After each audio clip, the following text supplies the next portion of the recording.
राधे कृष्णा आप सभी को। आप सब कैसे हैं? कान्हा जी की कृपा से आप सब अच्छे होंगे। तो सभी को हैप्पी दिवाली। चलिए हम शुरू करते हैं जहां से हमने वीडियो को छोड़ा था। पहला वीडियो और दूसरा वीडियो हमारा दिवाली के दिन का ये वाला। तो सबसे पहले हमने लाला का जो भोग तैयार करना था शाम के लिए वो हमने बनाया फटाफट से, और बाकी जो घर में काम थे वो हमने तैयार करे। और फिर हमने करा अपने बाबू का जो चौक लगाना था वो हमने तैयार करा पूजा के लिए, मंडप जो बनाना था। और फिर दीपक अलाय वलाय का पहले जो जलता है सरवा उसको जलाया, उसके बाद दीप अलाय वलाय जो निकलती है वो निकल गई। फिर सभी लाला को अच्छे से तैयार किया और उसके बाद कलश स्थापना करी हमने। फिर थोड़े से चावल पात्र में भर के मैंने रखा कलश पे, उस पर दीपक जलाया। और दीपक जलाने के बाद फिर हमने अपनी लक्ष्मी गणेश जी की पूजा करी, अपने लाल और अपनी लाली की पूजा करी। और उसके बाद सभी को फिर रामायण की पूजा करी हमने। उसके बाद रामायण पढ़ी गई। फिर उसके बाद सबने खूब ढोलक बजा के नाचा गाया और मस्ती में बड़ा आनंद आया। फिर प्रभु का भोग भी लगा, पहले आरती करी गई फिर भोग लगा, उसके बाद सब में प्रसाद बांटा गया और सारे दीपक फिर जलाए।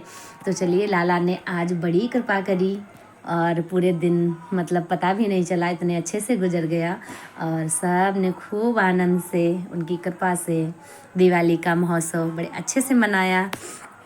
और अब आगे की ये योजना कि सब ने अपने प्रभु से आज कुछ ना कुछ तो ज़रूर मांगा होगा कि किसी को कुछ चाहिए तो किसी को कुछ चाहिए। हमने दिवाली के दिन अपने कान्हा से सिर्फ एक ही चीज़ मांगी कि लाला हमको ना सिर्फ तुम्हारे दर्शन चाहिए। तो लाला से हमने उनसे दर्शन की मतलब मनोकामना हमारी थी कि दर्शन हमको मिले लाला के। बाकी तो प्रभु आप जो मतलब देंगे, जो दिया है वो सब आप ही का है, हमारा तो कुछ नहीं है। फिर सब अच्छे से निपट गया। फिर किया हमने पूरे घर में रखे दीपक और सब ने फिर पाया भोग। और उसके बाद फिर अच्छे से सब ने खूब पटाखे छुड़ाए। और फिर बड़ी कृपा भी प्रभु की हुई, हमें गिफ्ट दिवाली का भी हमारे कान्हा जी ने हमारी राधा रानी ने दिया।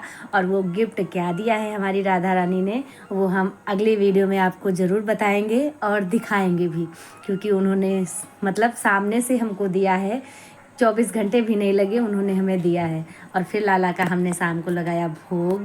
और भोग लगाने के बाद हमको दुकान पे भी पूजा करने जाना था। तो यहाँ पूजा करने के बाद लाला को सभी को भोग लगा दिया। उसके बाद हम पहुँचे दुकान के लिए। तो दुकान के लिए मतलब घर से थोड़ी ही दूर दुकान है, वहाँ पे भी दीपक जलाना था। सब चले गए थे घर को तो हमको ही जलाना था वहाँ पे। तो गए हाँ पूजा करने के लिए। उसके पहले हमने भोग लगाने के बाद कान्हा से मतलब खूब सारी बातें करी, खूब सारा डांस करा। सब बाहर मस्ती कर रहे थे, हम अपने कान्हा जी के साथ मस्त थे। तो चले अब दुकान की ओर। वहाँ पर हमने जलाया दीपक और दीपक जलाने के बाद वहाँ से फटाफट वापस आ गए, क्योंकि घर में भी बहुत सारा काम अभी पड़ा हुआ था। तो घर के पास में ही है, यहाँ पे दीपक जलाने के बाद आ गए हम फटाक से घर। और फिर गोलू का भी मन था, क्योंकि अभी लेटे नहीं है गोलू, 10 बज गया है। और उसके पहले गोलू का भी मन था फुलझड़ी छुड़ाने का। हमने भी नहीं छुड़ाई थी, गोलू हमने दोनों ने मिलकर एक साथ फुलझड़ी छुड़ाई और बैलून भी उड़ाया गया। खूब अच्छे से आनंद आया, खूब मस्ती करी सबने और खूब कृपा करी हमारे बिहारी जी ने। और बिहारी जी की बहुत बड़ी कृपा है जो हमें अपनी सेवा से लगा रखा है। उन्होंने जो अपनी भक्ति, अपना प्यार, अपना दुलार जो दे रखा है, बहुत बड़ी कृपा है उनकी। कान्हा ऐसे ही सब पर अपनी कृपा बनाए रखना, सबको अपने चरणों से जोड़ना। और फिर हमने लाला के लिए पारा जो काजल रात में लगाया जाता है, और गोलू ने तो बड़ा मोटा मोटा सा बड़ा सुंदर सा काजल लगवाया। और आप देख भी सकते हैं कितने सुंदर लग रहे हैं हमारे गोलू, और नज़र ना लगे इनको टीका भी लगाया। और कन्हैया ने तो थोड़ा थोड़ा ही लगवाया। तो सारे बच्चों को फिर हमने लगाया टीका काजल का, और काजल लगाया फिर सबको लगाया। उसके बाद सब आराम करे। राधे।